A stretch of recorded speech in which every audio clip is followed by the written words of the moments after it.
Hi all, welcome to our channel. ఈ సెషన్లో మనం హెచ్టిటిపి రిక్వెస్ట్ గురించి అయితే డిస్కస్ చేసుకుందాం.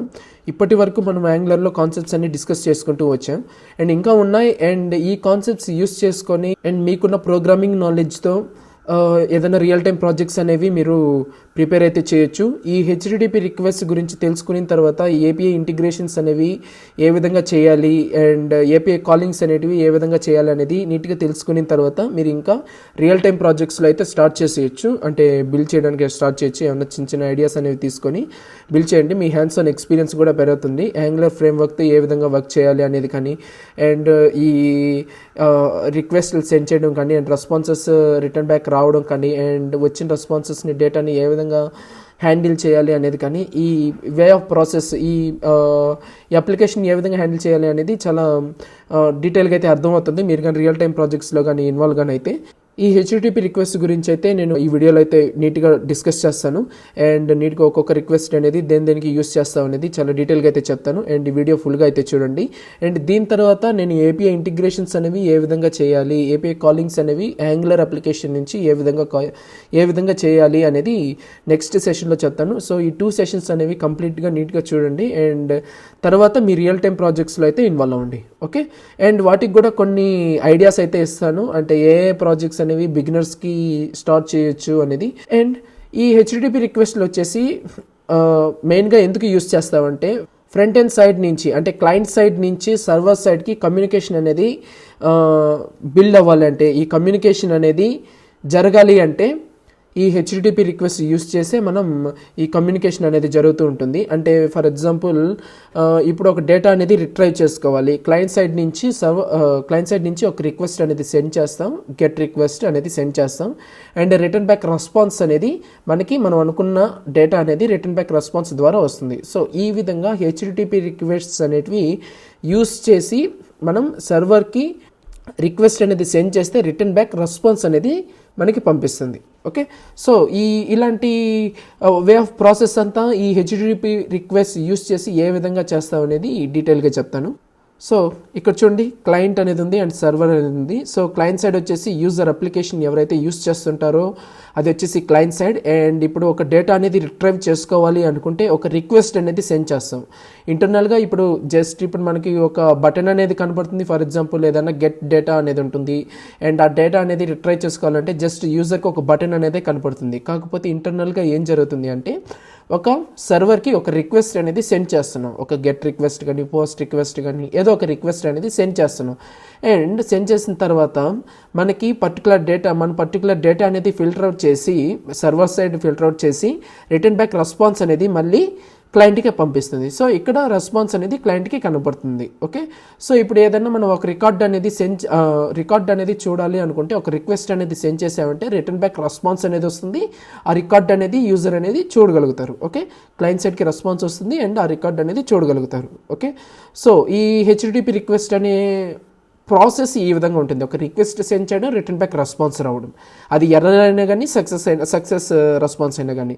ఎర్రర్ రెస్పాన్స్ అంటే ఏమన్నా ఇంటర్నెట్ ఇష్యూ వల్ల లేదంటే ఏమన్నా రికార్డ్స్ ఫైండ్ అవుట్ కాలేదనో లేదంటే ఏమన్నా యూజర్ ఇచ్చిన ఇన్పుట్స్ ఏమన్నా తప్పు అనో ఇట్లాంటివి మెనీ కేసెస్లో ఎర్రర్స్ అనేవి వస్తుంటాయి కదా. సో ఈ ఎర్రర్స్ అన్నీ కరెక్ట్గా బ్యాక్ ఇన్ సైడ్ మనం హ్యాండిల్ చేస్తూ ఉంటాం. ఓకే, సక్సెస్ రెస్పాన్స్ కానీ అండ్ ఎర్రర్ రెస్పాన్స్ కానీ లేదంటే ఏమన్నా ఫైండ్ అవుట్ కాలేదు అనే దానికి ఏదైనా రెస్పాన్సెస్ కానీ ఇవన్నీ ప్రాపర్గా మనం సర్వర్ సైడ్ అంటే Node.js అప్లికేషన్ అయినా అవ్వచ్చు లేదంటే పైథాన్లో అయినా చేయొచ్చు, దేంట్లో అయినా చేయొచ్చు. ఇలాంటి సర్వర్ సైడ్ మనం ఈ రెస్పాన్స్ హ్యాండ్లింగ్ అనేది చేస్తూ ఉంటాం. ఓకే, రిక్వెస్ట్ అనేది సెండ్ చేస్తాం, ఒక రెస్పాన్స్ అనేది రిటర్న్ బ్యాక్ అవుతుంది.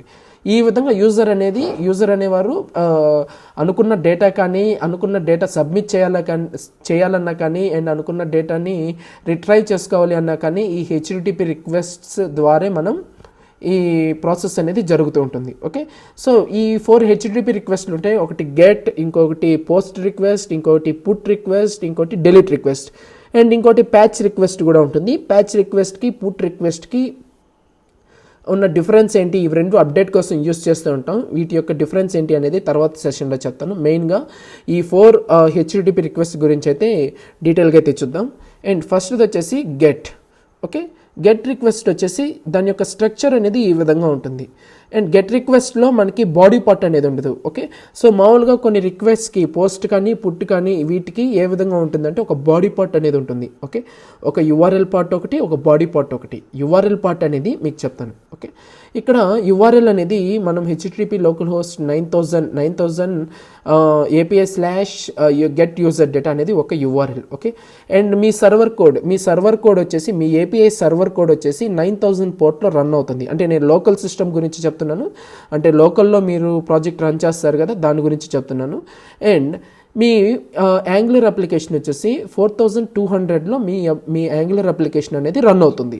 అండ్ మీ సర్వర్ కోడ్ వచ్చేసి మీ ఏపీఐ సర్వర్ కోడ్ వచ్చేసి 9000 పోర్ట్లో రన్ అవుతుంది. ఓకే, సో రెండు డిఫరెంట్ పోర్ట్స్లో రెండు అప్లికేషన్స్ అనేవి రన్ అవుతూ ఉన్నాయి. ఓకే, అండ్ క్లయింట్ సైడ్ నుంచి సర్వర్ సైడ్కి ఒక రిక్వెస్ట్ అనేది సెండ్ చేసి ఒక డేటా అనేది రిట్రైవ్ చేసుకోవాలి అంటే మనం ఇలాగా యూఆర్ఎల్స్ అనేవి ఈ విధంగా ఇస్తాం. అండ్ సర్వర్ సైడ్ దీనికి ట్రిగర్ అవుతుంది. ఓకే, సర్వర్ సైడ్లో ఈ పర్టికులర్ రిక్వెస్ట్ అనేది సెండ్ చేసినప్పుడు సర్వర్ సైడ్లో ట్రిగర్ అవుతుంది. పర్టికులర్ ఏపీఐకి ట్రిగర్ అయ్యి మనకి కావాలనుకున్న డేటా అనేది రిటర్న్ బ్యాక్ రెస్పాన్స్ ద్వారా సెండ్ చేస్తాం. ఫర్ ఎగ్జాంపుల్ 9000 పోర్ట్లో API slash get user data అనే ఏపీఐ ఉంటుంది. ఓకే, ఏపీఐ అనేది ప్రిపేర్ చేస్తుంటారు బ్యాక్ ఎండ్ సైడ్. ఆ పర్టికులర్ రౌట్కి ట్రిగర్ అయ్యి అక్కడ ఉన్న ఫంక్షనాలిటీ అనేది రన్ అయ్యి ఎగ్జిక్యూట్ అయ్యి రిటర్న్ బ్యాక్ రెస్పాన్స్ అనేది అక్కడ నుంచి సెండ్ చేస్తాం. ఓకే, సో ఈ విధంగా రిక్వెస్ట్ అనేది సెండ్ చేస్తాం, రిటర్న్ బ్యాక్ రెస్పాన్స్ అనేది వస్తుంది. అండ్ గెట్ రిక్వెస్ట్ యొక్క స్ట్రక్చర్ అనేది ఏ విధంగా ఉంటుందంటే ఈ డైరెక్ట్గా ఒక యూఆర్ఎల్ అనేది సెండ్ చేస్తాం. పర్టికులర్ ఏ ఏపీఐ రౌట్కి సెండ్ చేయాలి, రిక్వెస్ట్ అనేది సెండ్ చేయాలి అనేది ప్రిపేర్ చేస్తాం. ఇక్కడ ఏపీఐ కాలింగ్ అనేది ఈ విధంగా చేస్తాం, గెట్ రిక్వెస్ట్ అనేది. అండ్ రిటర్న్ బ్యాక్ రెస్పాన్స్ అనేది జేసన్ టైప్ ఆఫ్ డేటాలో మనకి ఈ విధంగా రిటర్న్ బ్యాక్ రెస్పాన్స్ అనేది వస్తుంది. ఓకే, అండ్ ఈ రిటర్న్ బ్యాక్ రెస్పాన్స్ తీసుకొని మనం యూఐ సైడ్ మనం ఫ్రంట్ ఎండ్ సైడ్ అనేవి మనం బైండింగ్ చేయడం కానీ లేదంటే ఏమన్నా ఫిల్టర్ అవుట్ చేయడం కానీ మనం ఇష్టం వచ్చిన ప్రాసెస్ అనేది చేయొచ్చు. ఓకే, అండ్ ఇప్పుడు ఈ గెట్ రిక్వెస్ట్ అనేది ఈ విధంగా ఉంటుంది, రిటర్న్ బ్యాక్ రెస్పాన్స్ అనేది ఈ విధంగా ఉంటుంది. అండ్ ఈ గెట్ రిక్వెస్ట్ సెండ్ చేసేటప్పుడు మనం టోకన్స్ కూడా సెండ్ చేయొచ్చు, ఆథరైజేషన్ టోకన్స్ అనేటివి కానీ ఇలాంటివి. సో ఏమన్నా కాన్ఫిడెన్షియల్ డేటా అనేది రిట్రైవ్ చేసుకోవాలి అన్న, వెరిఫైడ్ యూజర్స్ డేటా రిట్రైవ్ చేసుకోవాలి అన్న ఇలాంటి వాటికి మనం టోకన్ అనేది యూస్ చేస్తూ ఉంటాం. అండ్ తర్వాత నేను చెప్తాను, ఇది యాక్చువల్లీ ఇది బ్యాక్ ఎండ్ సెషన్. ఈ టోకన్ మేనేజ్మెంట్ కానీ ఇదంతా టోకన్ జనరేట్ చేయడం కానీ టోకన్ మేనేజ్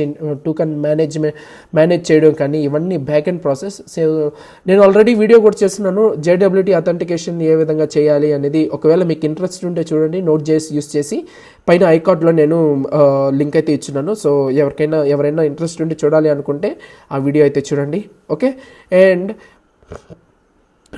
నెక్స్ట్ రిక్వెస్ట్ ఏ విధంగా ఉంటుంది అనేది చూద్దాం. ఓకే, నెక్స్ట్ వచ్చేసి పోస్ట్ రిక్వెస్ట్కి వచ్చేసి దాని యొక్క స్ట్రక్చర్ అనేది ఏ విధంగా ఉంటుందంటే ఒక యూఆర్ఎల్ ఉంటుంది. సో యూఆర్ఎల్ వచ్చేసి ఎక్కడ సర్వర్ సైడ్ ఎక్కడ ఏ రౌట్కి ట్రిగర్ అవ్వాలి అనే దానికి ఒక యూఆర్ఎల్ అయితే ఈ విధంగా అయితే ఇస్తాం. అండ్ పోస్ట్ రిక్వెస్ట్లో ఇంకో పార్ట్ ఉంటుంది విచ్ ఇస్ బాడీ పార్ట్లో ఏంటంటే మనం ఒక డేటా అనేది యూజర్ డేటా అనేది సెండ్ చేస్తాం. ఫర్ ఎగ్జాంపుల్ ఒక ఫామ్ అయితే ఉంది, ఒక లాగిన్ కాదు సైన్ అప్ ఫామ్ కానీ ఏదైనా ఒక రిజిస్ట్రేషన్ ఫామ్ అయితే ఉంది.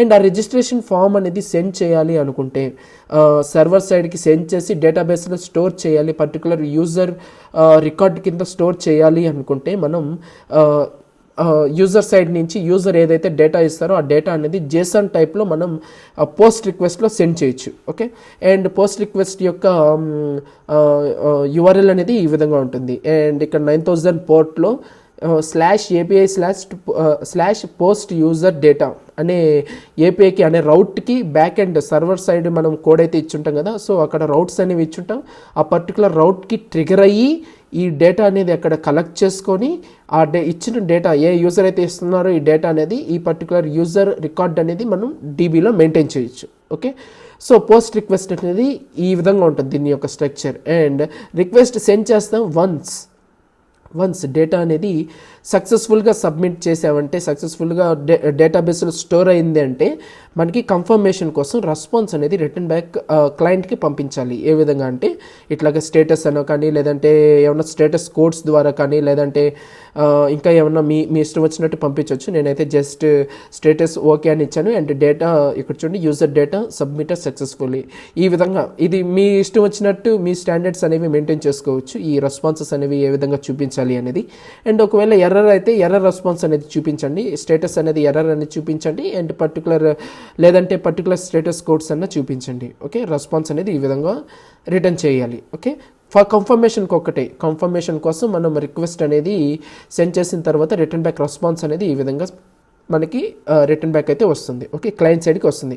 అండ్ దీన్ని బట్టి యూజర్ అనేవారు ఇక్కడ చూపిస్తారు. అంటే ఓకే అయితే సక్సెస్ఫుల్గా సబ్మిట్ అయిందనో, లేదంటే ఎర్రర్ వచ్చిందంటే ఏమన్నా ఎర్రర్ అనేది జనరేట్ అయిందని చూపించడము, ఇలాంటివి మనం ఈ రెస్పాన్సెస్ వచ్చిన రిటర్న్ బ్యాక్ రెస్పాన్సెస్ ద్వారా మనం ఇవన్నీ తెలుస్తూ ఉంటాయి. ఓకే, సో పోస్ట్ రిక్వెస్ట్ అంటే ఏం లేదు, జస్ట్ ఏదన్నా ఫామ్ డేటా కానీ ఏదన్నా డేటాని యూజర్ సైడ్ నుంచి డేటాని సబ్మిట్ చేయాలి అనుకుంటే సర్వర్ సైడ్కి, అండ్ దాని యొక్క బాడీ పార్ట్లు అయితే మనం ఈ విధంగా సెండ్ చేయొచ్చు.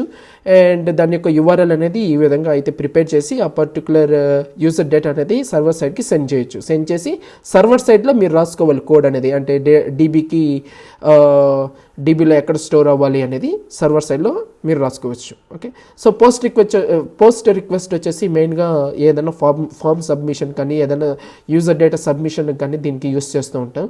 అండ్ పుట్ రిక్వెస్ట్ వచ్చేసి ఏదైనా డేటాని అప్డేట్ చేయాలి అనుకుంటే దీని యొక్క స్ట్రక్చర్ కూడా ఏ విధంగా ఉంటుంది అంటే same as a post request, కాకపోతే ఇది మెయిన్గా అప్డేట్ కోసంగా మనం ఇది యూస్ చేస్తుంటాం. సో దీనికి కూడా దీని యొక్క స్ట్రక్చర్ అనేది ఏ విధంగా ఉంటుంది అంటే ఒక బాడీ పార్ట్ అనేది ఉంటుంది, అండ్ ఆల్సో ఒక యూఆర్ఎల్ పార్ట్ అనేది ఉంటుంది. యూఆర్ఎల్ పార్ట్ అనేది అన్నిటికీ ఉంటాయి. అండ్ యూఆర్ఎల్ అనేది పర్టికులర్ రౌట్కి, సర్వర్ సైడ్ ఒక రౌట్కి ట్రిగర్ అయ్యి ఈ డేటా అనేది అక్కడ కలెక్ట్ చేసుకుంటాం. పుట్ రిక్వెస్ట్లు ఏదైతే మనం క్లయింట్ సైడ్ నుంచి పంపించామో అవి అక్కడ కలెక్ట్ చేసుకుంటాం. అండ్ నేను ఫర్ ఎగ్జాంపుల్ ఆల్రెడీ ఒక డేటా ఉంది, నేను ఆ ఉన్న డేటాని మాడిఫై చేయాలి అనుకుంటున్నాను, పర్టికులర్ ఫీల్డ్ అనేది అప్డేట్ చేయాలి అనుకుంటున్నాను. సో అప్పుడు నేనేం చేస్తానంటే పుట్ రిక్వెస్ట్ అనేది కాల్ చేసి, అండ్ ఏ రికార్డ్ అయితే నేను అప్డేట్ చేయాలి అనుకుంటున్నానో ఆ పర్టికులర్ రికార్డ్ అనేది నేను సెండ్ చేస్తాను. మళ్ళీ అప్డేటెడ్ రికార్డ్ సెండ్ చేసి బ్యాక్ అండ్ సైడ్ మళ్ళీ ఫిల్టర్ అవుట్ చేసి ఏ యూజర్కి అప్డేట్ అనేది రికార్డ్ అనేది మనం అప్డేట్ చేయాలనుకుంటున్నాం అనేది ఆ పర్టికులర్ ఎగ్జిస్ట్ రికార్డ్ అనేది ఫిల్టర్ అవుట్ చేసి దాన్ని అప్డేట్ చేయాలి. మనం యూజర్ కాడి నుంచి పంపించుంటాం కదా ఈ డేటా అనేది బ్యాక్ అండ్ సైడ్ మనం అప్డేట్ చేయాలి. అండ్ రిటర్న్ బ్యాక్ రెస్పాన్స్ అనేది ఈ విధంగా పంపిస్తాం. Status okay, data user data updated successfully అనే, కానీ మీ ఇష్టం ఏదన్నా పంపించవచ్చు రిటర్న్ బ్యాక్ రెస్పాన్సెస్ అనేది. ఒకవేళ అప్డేట్ కాలేదు అంటే ఏమైనా status error, user data not updated successfully అని కానీ ఇలాంటివి క్లయింట్ సైడ్కి రెస్పాన్సెస్ అనేవి సెండ్ చేయొచ్చు. పుట్ రిక్వెస్ట్ అనేది మెయిన్గా మనం ఏమన్నా డేటాని అప్డేట్ చేయాలి, ఉన్న ఎగ్జిస్ట్ రికార్డ్స్ని ఏమన్నా అప్డేట్ చేయాలి అనుకుంటే మనం ఈ పుట్ రిక్వెస్ట్ యూస్ చేసి మనం బ్యాక్ అండ్ సైడ్లో డేటా అప్డేషన్ ప్రాసెస్ అనేవి చేస్తాం. ఓకే, అండ్ నెక్స్ట్ వచ్చేసి డిలీట్ రిక్వెస్ట్ అంటే ఆల్రెడీ ఉన్న రికార్డ్స్ని, డేటాబేస్లో ఉన్న రికార్డ్స్ని డిలీట్ చేయాలి అనుకుంటే మనం డిలీట్ హెచ్టిటిపి రిక్వెస్ట్ అనేది యూస్ చేస్తాం. ఓకే, అండ్ మీకు ఒక డౌట్ రావచ్చు, అంటే ఈ డిలీట్ చేయాలి అంటే డిలీట్ రిక్వెస్టే యూస్ చేయాలా అండ్ పుట్ రిక్వెస్టే యూస్ చేయాలా, డిలీట్ రిక్వెస్ట్ అనేది ఎందుకు యూస్ పుట్ రిక్వెస్ట్ కానీ పోస్ట్ రిక్వెస్ట్ కానీ ఎందుకు యూస్ చేయకూడదు అంటే మనకి ఒక స్టాండర్డ్స్ అనేవి, ఇవి హెచ్టిటిపి రిక్వెస్ట్ యొక్క స్టాండర్డ్స్ అనేటివి పర్టికులర్ రిక్వెస్ట్ కోసంగా ప్రిపేర్ చేసినవి. ఓకే, ఈ పర్టికులర్ రిక్వెస్ట్ అనేటివి పర్టికులర్ సిచ్యువేషన్స్లో యూస్ చేసుకునే దానికి మనకి ప్రిపేర్ చేస్తున్నవి.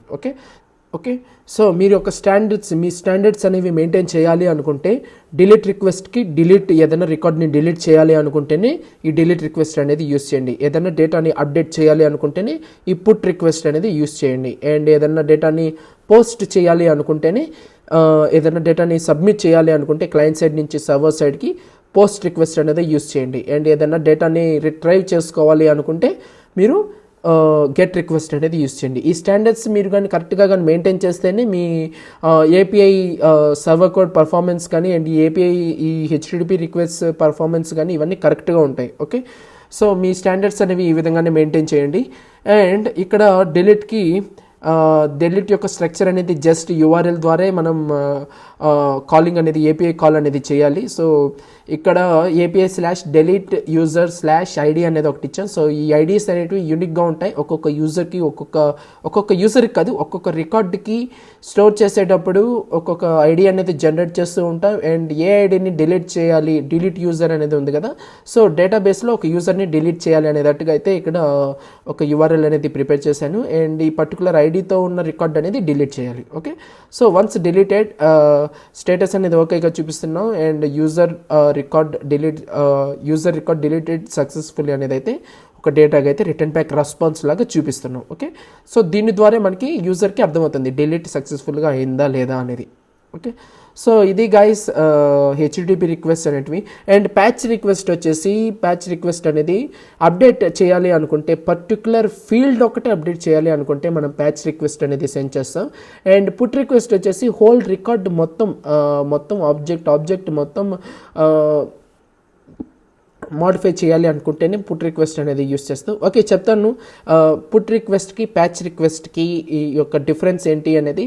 మీకు ఈ HTTP రిక్వెస్ట్లు అనేటివి ఈ API ఇంటిగ్రేషన్ అనేది ఏ విధంగా చేయాలి అనేది తెలిసిన తర్వాత ప్యాచ్ రిక్వెస్ట్ అయితే చెప్తాను.